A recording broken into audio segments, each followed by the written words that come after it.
Hello student, আমি mathematical induction পঢ়ি আছিলোঁ। Already মই mathematical induction কি হয়, statement কি হয়, principle of mathematical induction সেই গোটেইখিনি আমি ডিছকাছ কৰি আহিছোঁ। So আজি আমি কি কৰিম, exercise 2.3 আমি solve কৰিম। ঠিক আছে, তোমালোকক মই এক্সাম্পল এটা কৰাই দিছিলোঁ, ঠিক সেইদৰে আমি এক্সাৰচাইজটো সলভ কৰিব লাগিব।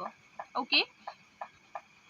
so yet question number 1 আমাক কেইটামান স্টেটমেন্ট দিয়া আছে, সেই স্টেটমেন্টটো আমি কি কৰিব লাগে, ট্ৰু বুলি আমি দেখাব লাগে বা স্টেটমেন্ট কেইটাৰ ভ্যালুখিনি আমি উলিয়াই দিব লাগে। ঠিক আছে, সো তেনেকুৱা টাইপৰ ইয়াত কুৱেশ্যন চাৰিটা দিয়া আছে। মই ইয়াৰ এটা কৰি দিম, বাকিখিনি সব একে হয়, তোমালোকে ট্ৰাই কৰিবা। Okay, so question number 1 to চোৱা কি কৈছে, if P of n is the statement 3 to the power twice n plus 7 is divisible by 8, find P of 2. ঠিক আছে, ইয়াত কি কৈছে, আমাক এটা স্টেটমেন্ট দিয়া আছে 3 to the power twice n plus 7 কিহেৰে ডিভিজিবল হয় বুলি কৈছে, 8 ৰে। সো আমি কি কৰিব লাগে, P of 2 ৰ ভ্যালুটো উলিয়াব লাগে। ঠিক আছে, সো ইয়াত আমি কি কৰিম,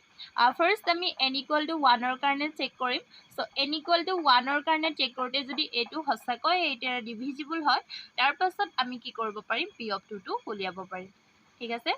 সো কৰো,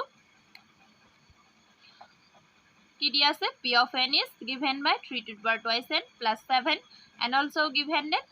P of n equal to 3 to the power twice n plus 7 is divisible by 8. ঠিক আছে, সো এতিয়া আমি ফার্স্ট স্টেপত কি কৰিম, n equal to 1 ৰ কাৰণে চেক কৰিম ডিভিজিবল হয় নে নহয়। সো কৰিলো, n equal to 1 ইয়াত পুট কৰি দিলো, কিমান হল, P of 1 equal to 3 into twice n 2 into 1 n equal to 1 দিছো যেহেতু plus 7, সো 3 square plus 7 কিমান হল, 3 3 are 9 plus 7 16, so 16 is divisible by 8 হয় না। so we see that 16 is divisible by 8। ঠিক আছে, হৈ গল। সো এতিয়া আমি কি কৰিব পাৰো, P of 2 ৰ ভ্যালু আমি উলিয়াব পাৰো। so put n equal to 2, then P of 2 equal to কিমান, 3 to the power 2 into 2 plus 7, so 3 to the power 4 plus 7, 3 to the power 4 কিমান হয়, 3 4 times multiply কৰিলে আমি পাম 81 plus 7 equal to কিমান হল, 88। so আমি দেখিলো যে 88 টো 8 ৰে ডিভিজিবল হয়। so the value of P of 2 is 88। ঠিক আছে, পাৰিবা, বাকিখিনিও সেম হয়, তোমালোকে ট্ৰাই কৰিবা, যদি নোৱাৰা মোক কবা, মই আকৌ কৰি দিম। ঠিক আছে, কিন্তু ফাৰ্স্ট তোমালোকে কি কৰিব লাগিব, ট্ৰাই কৰিব লাগিব। ঠিক আছে, ইয়াত ম্যাথমেটিক্যাল ইন্ডাকশনটোৱে হৈছে আমাৰ সবতকে ইজি লেসন। ঠিক আছে, সো জাস্ট কি কৰিব লাগে, আমি প্ৰিন্সিপল ইউজ কৰি মেলি জাস্ট আমি প্ৰুভ কৰিব লাগে। ইয়াত যেহেতু স্টেটমেন্ট আমাক দিয়াই থাকিব, আমি জাস্ট হেতু হয় বুলি দেখাই দিব লাগে। ঠিক আছে, সো এতিয়া আমি নেক্সট কুৱেশ্যনলৈ যাওঁ। নেক্সট কুৱেশ্যন নাম্বাৰ 2 কি দিয়া আছে, using the principle of mathematical induction prove that for all n belongs to n the following statement are true। ইয়াত আমাক ডাইৰেক্টলি কৈ দিছে, using principle of mathematical induction n belongs to n, that means n টো কি হ'ব লাগিব, natural নাম্বাৰৰ কাৰণে গোটেই এই স্টেটমেন্টখিনি ট্ৰু হয় বুলি আমি দেখাব লাগে। ঠিক আছে, সো এতিয়া আমি চাওঁ, ইয়াত তোমালোকৰ 1 2 3 ছটা কুৱেশ্যন দিয়া আছে mathematical principle of mathematical induction use কৰিবলৈ। সো ইয়াৰো মই এটা কুৱেশ্যন কৰি দিম, মই লৈছো কুৱেশ্যন নাম্বাৰ 2, বাকিখিনি তোমালোকে ট্ৰাই কৰিবা, মই জানো তোমালোকে পাৰিবাই। ঠিক আছে, সো ট্ৰাই কৰিবা, নোৱাৰিলেও একো প্ৰবলেম নাই, মোক কবা, মই আকৌ কৰি দিম। ওকে, সো এতিয়া নেক্সট কুৱেশ্যন নাম্বাৰ 2 টো চোৱা। সো কৰো, কুৱেশ্যন নাম্বাৰ 2 টো আমাৰ কি আছিলে, সো কুৱেশ্যন নাম্বাৰ 2 টো আমাৰ আছে 1 cube plus 2 cube plus 3 cube plus n cube equal to n into n plus 1 divided by 2 whole square হল। এইটো আছে, সো আমি ফার্স্ট কি কৰিলাম, যেহেতু আমাক কি কৈছে, principle of mathematical induction use কৰিবলৈ কৈছে, হয় নাই। সো হেইটো কাৰণে আমি কি কৰিম, ফাৰ্স্ট এই স্টেটমেন্টটো Pn বুলি ধৰি লম। So let Pn equal to this statement। ঠিক আছে আমাৰ প্ৰিন্সিপল অফ ম্যাথমেটিক্যাল ইন্ডাকশনৰ ৰোল কি আছিল ফাৰ্স্ট স্টেপ কি আছিল ফাৰ্স্ট স্টেপ কি আছিল আমাৰ ফাৰ্স্ট আমি কি কৰিম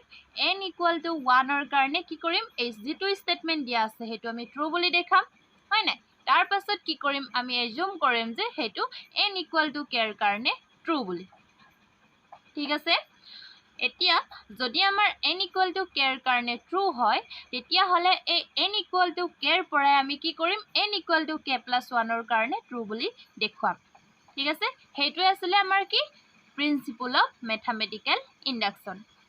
ঠিক আছে সো এতিয়া আমি ফাৰ্স্ট কি কৰিম চেক কৰিম n = 1 ৰ কাৰণে n = 1 ললো so left hand side check কৰিলো 1 কিউব = 1 হৈ গল and next right hand side check কৰিলো কিমান হল right hand side equal to 1 into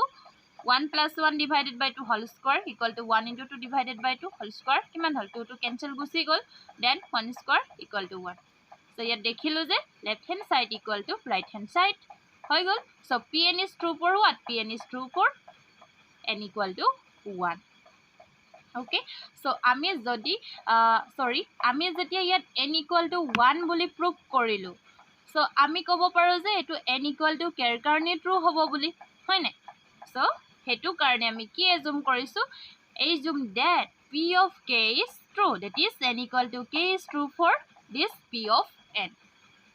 okay so p of k আমাৰ কি হ'ব 1 cube plus 2 cube plus 3 cube ইয়াত n আছে so n equal to k ধৰিছো then কি হ'ব k cube equal to ইয়াত n আছে so n equal to k ধৰিছো কি হ'ব k into k plus 1 divided by 2 whole square okay so hetu equation number 1 dia and এতিয়া আমি কি কৰিম এই n equal to k ৰ পৰা আমি কি assume কৰিম n equal to k plus 1 ৰ কাৰণে true বুলি assume কৰি দিম ঠিক আছে মানে proof কৰি দিম হল so কি হ'ব n equal to k plus 1 ৰ কাৰণে 1 cube plus 2 cube plus 3 cube plus k cube plus কিমান হ'ব k plus 1 whole cube equal কিমান হ'ব n equal to k plus 1 this k plus 1 into কিমান হ'ব k plus 1 হ'ব হ'বনে whole square divided by 2 so 1 cube plus 2 cube plus k cube plus k plus 1 whole cube equal এটো কিমান হ'ব k plus 1 into এটা আমি কি লিখিব পাৰো k plus 2 divided by 2 whole square so হেতু equation number 2 বুলি ধৰা ঠিক আছে এতিয়া আমাৰ একো প্ৰবলেম নাই আমাৰ কাম হৈ গল এতিয়া আমি কি কৰিম নেক্সট স্টেপত যাও নেক্সট স্টেপত আমি কি কৰিম ইয়াত আমি কি কৰিছিলো n equal to k assume কৰিছিলো আৰু এই n equal to k ৰ পৰা আমি কি assume কৰিলো n equal to k plus 1 ৰ কাৰণে true বুলি proof কৰিম হয় নাই সো হেতু কৰিবলৈ হলে আমি কি কৰিব লাগিব এই আমি n equal to k ৰ পৰাই n equal to k plus 1 টো আমি true বুলি দেখাব লাগিব তাৰ মানে এই স্টেটমেন্টটো যেটো n equal to k হেইটোৰ পৰাই আমি এই যেটো result n equal to k plus 1 ৰ পৰা ওলাইছে সেই ৰিজাল্টটো true বুলি proof কৰিব লাগিব মানে আমাৰ মেইন কাম এই যেটো স্টেটমেন্ট ইকুৱেশন নম্বৰ 1 ৰ পৰা আমি এইটো ৰিজাল্ট উলিয়াব লাগিব ঠিক আছে সো এতিয়া আমি proof কৰিম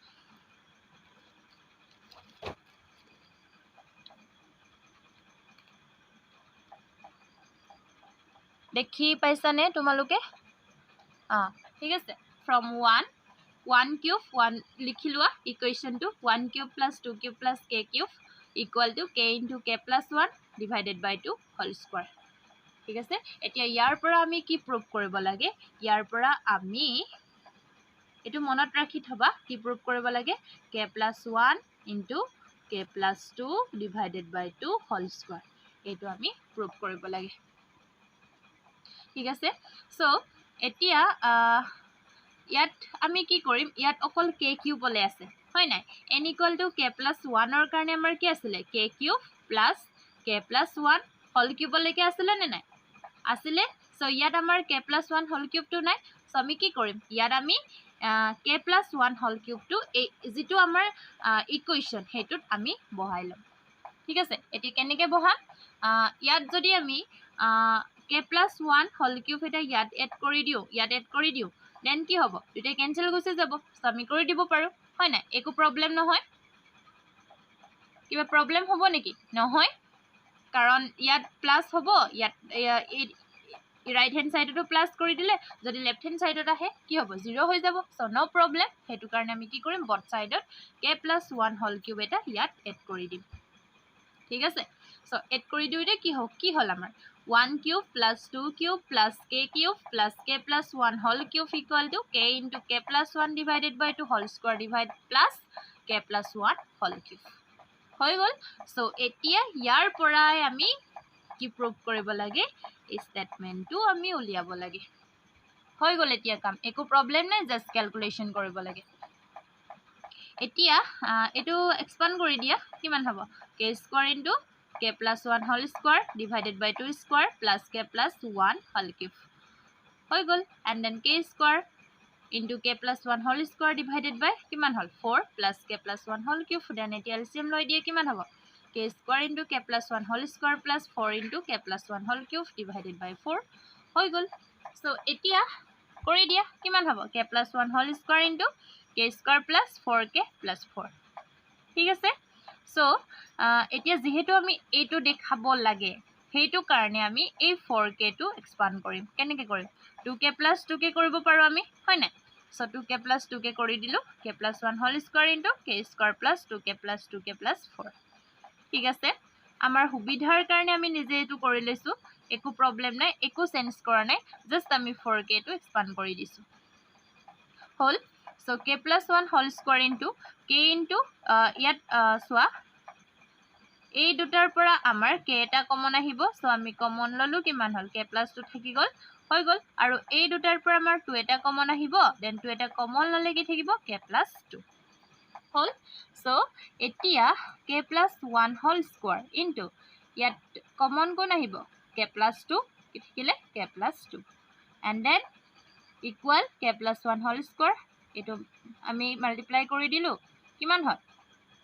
k + 2 হোল স্কয়াৰ সৰি হিয়াৰ পাওয়াৰ টু আমি কৰি দিলো প্লাস কৰি দিলো কিমান হৈ গল k + 2 whole square divided by 4 and then এটো আমি কি কৰিব পাৰো k + 1 k + 2 divided by 2 whole square বনাব পাৰো ঠিক আছে সো আমাৰ ৰিজাল্ট ওলাই গল এটোৱে হৈছে আমাৰ proof to এটোৱেটো দেখাব লাগিছিল হয় নাই ইয়াত ক্যালকুলেশনটো দীঘল হৈছে তোমালোকে ইয়াত তিনটা চাৰিটা স্টেপ কমাব পাৰিবা মই বুজি পাবৰ কাৰণে গুটেখিনি স্টেপ লিখি দিছো কিন্তু তোমালোকে কমাই লবা ঠিক আছে সো এতিয়া আমাৰ ৰিজাল্ট হৈ গল জাস্ট এতিয়া আমি কনক্লুজনটো লিখি দিম so just 1 cube plus 2 cube plus k cube plus k plus 1 whole cube equal to this that is p of k plus 1 is true whenever pk is true হয় নে pk true হলে আমাৰ কি হয় pk plus 1 to true so by the principle of mathematical induction কি বুলি ক'ব পাৰো আমি pn is true for n হয় নাই যেতিয়া n to এটা কি হয় natural number ঠিক আছে সো আমাৰ কোৱেশ্চন নম্বৰ 2 হৈ গল বাকি যিখিনি থাকিলে তোমালোকে কৰিবা আৰু মোক সাবমিট কৰিবা ওকে সো আজিলৈ ইয়াতে থাকক নেক্সট কোৱেশ্চন নম্বৰ 3 টো আমি নেক্সট ক্লাছত কৰিম